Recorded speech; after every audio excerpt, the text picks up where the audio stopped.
واتنا قاري ولا جاي الحمد لله خير. هي هرس بجوجتay waxa ka dambeeyay والله يرسل جوجنا. هي wararka naga soo gaaraya bariga gobolka mudug ayaa xaqiijinaya in saaki aroortii hore uu dagaal aad u culus ka qarxay deegaanka hirsalaame oo u dhexeeya deegaanada ceel dhanaana iyo tawfiiq dagaalkan oo u dhexeeya laba maleeshiyeed beeleed oo ka soo kala jeedo beelaha dir iyo shiiqaal ayaa la sheegay inuu ku bilowday si lama filaan ah iyadoo labada dhinac ay isku adeegsadeen hubka noocyadiisa kala duwan iyo gaadiidka dagaalka ee tiknikada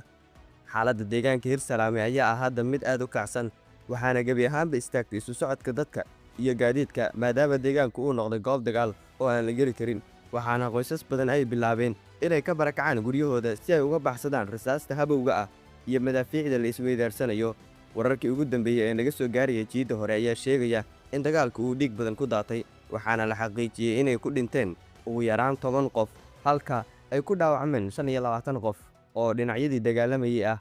sidoo kale waxaa jira warar sheegaya in labada dhinac ay iska qabsadeen maxaabiis intii uu dagaalku socday